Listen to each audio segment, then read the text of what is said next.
कि मेघनाद आकर अपने दुखी पिता को समझा रहा है। कह रहा है कि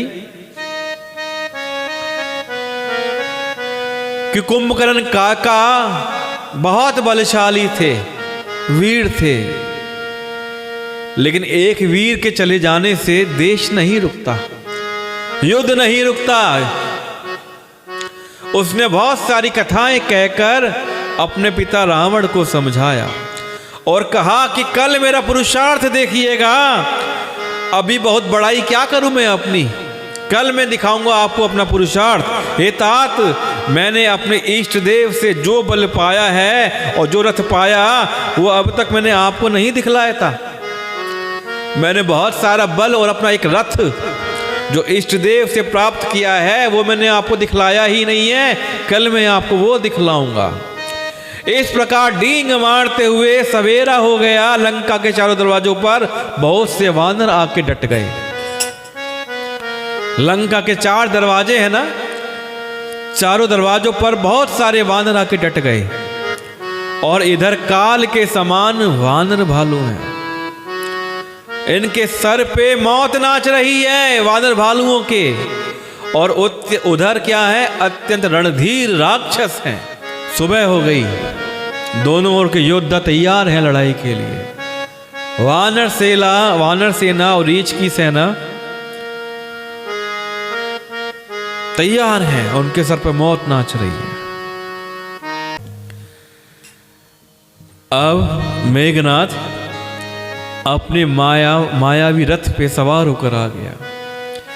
युद्ध सारा धरती पर हो रहा है, लेकिन मेघनाद उस मायावी रथ को लेकर आकाश में चला गया और जोर जोर से अट्टहास करके गरजने लगा, जिससे वानरों की सेना में भय आ गया, भय छा गया।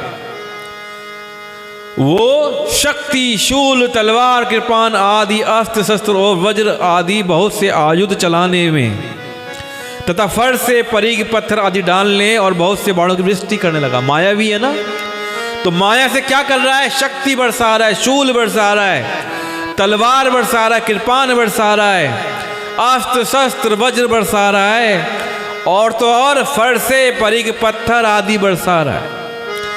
बहुत से बाण बरसाए जा रहा है। इससे वानर सेना विचलित होने लगी।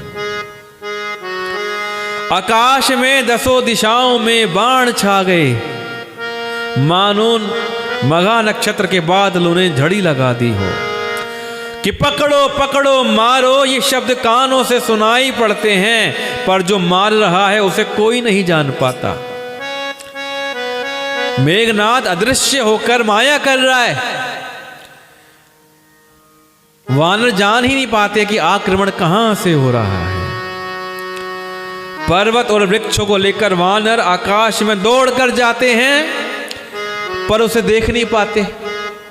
इससे दुखी होकर लौट आते हैं, क्योंकि कोई मेघनाद किसी को नजर ही नहीं आता, अदृश्य हो गया मेघनाद। मेघनाद ने माया के बल से अटपटी घाटियों, रास्तों और पर्वत कंदराओं को बाणों के पिंजरे बना दिए। उसने इतने बाण गाड़ दिए कि बाणों के पिंजरे बन गए, केज बन गए। और उन केज में, उन पिंजरों में कौन फंस गए, वानर रीछ फंस गए, सेना फंस गई। ना इधर आ पाते हैं ना उधर जा पाते हैं कि अब कहां जाएं, ये सोचकर रास्ता न पाकर वानर व्याकुल हो गए, मानो पर्वत इंद्र की कैद में पड़े हों। मेघनाद ने मारुति, हनुमान, अंगद, नल और नील आदि सभी बलवानों को व्याकुल कर दिया। इतना मेघनाद ने सबको परेशान कर दिया। फिर उसने लक्ष्मण जी, सुग्रीव और विभीषण को बाणों से मारकर उनके शरीर को छलनी कर दिया। फिर वह श्री रघुनाथ जी से लड़ने लगा। अब वह जो बाण छोड़ता है वह सांप होकर लगते हैं, नाग शक्ति, नागपाश। अब जो बाण छोड़ रहा है मेघनाद, वो सर्प बनते जा रहे हैं, नाग बनते जा रहे हैं। अब जो स्वतंत्र, अनंत, अखंड और निर्विकार हैं, वे श्री राम जी लीला से नागपाश के वश में हो गए। उन्हें कौन बांध सकता है श्री राम जी को, लेकिन यहां पे लीला कर रहे हैं। तो जो नागपाश, जो सर्प बाण के रूप में मेघनाद ने छोड़े उस नागपाश के वश में श्री राम हो गए, उससे बंध गए। श्री रामचंद्र जी सदा स्वतंत्र अद्वितीय भगवान हैं, उन्हें कौन बांध सकता है। लेकिन लीला है ना, तो लीला का आनंद लीजिए। मनुष्य रूप में है श्री राम जी। वो युद्ध को क्या दिखाना चाहते हैं, एक संघर्ष दिखाना चाहते हैं कि संघर्ष है। चमत्कारों का यहाँ पर दिखावा नहीं करना चाहते हैं श्री राम जी। तो वे नट की तरह अनेकों प्रकार के दिखावटी चरित्र करते हैं। जैसे नट जो होता है ना, नट क्या करता है, दिखावा करता है, तमाशा करता है। उसी की तरह अनेकों प्रकार के दिखावटी चरित्र श्री राम जी करते हैं। रण की शोभा के लिए प्रभु ने अपने को नागपाश में बांध लिया, अपने आप को नागपाश में बंधने दिया श्री राम जी ने। किंतु उससे देवताओं को बड़ा भय हो गया। देवता डर गए कि अब क्या होगा। श्री राम जी तो नागपाश में बंध गए। शिव जी कहते हैं कि हे गिरिजे, जिनका नाम लेकर मुनि भव सागर से तर जाते हैं, जन्म मृत्यु की फांसी को काट डालते हैं, वह सर्वव्यापक और विश्व निवास, विश्व के आधार प्रभु कहीं बंधन में आ सकते हैं। नागपाश में तो वो लीला के लिए आ गए हैं। कि शिव जी कहते हैं, हे गिरिजे, जिनका नाम जप कर मुनि भव सागर की फांसी को काट डालते हैं, वह सर्वव्यापक और विश्व निवास, विश्व के आधार प्रभु कहीं बंधन में आ सकते हैं। हे भवानी, श्री राम जी की इन सगुण लीलाओं के विषय में बुद्धि और वाणी के बल से तर्क नहीं किया जाता।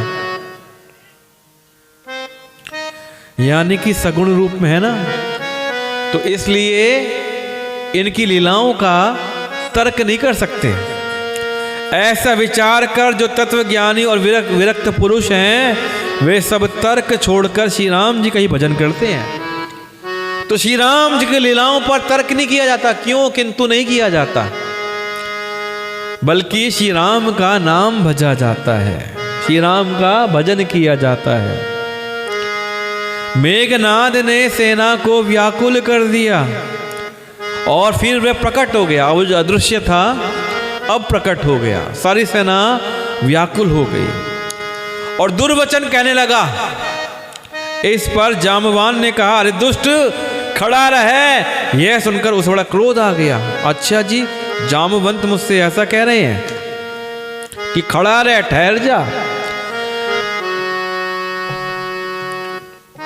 तो मेघनाद कहता है कि अरे मूर्ख, मैंने बूढ़ा जानकर तुझको छोड़ दिया था। अरे अधम, अब तू मुझी को ललकारने लगा है। ऐसा कहकर उसने चमकता हुआ त्रिशूल चलाया।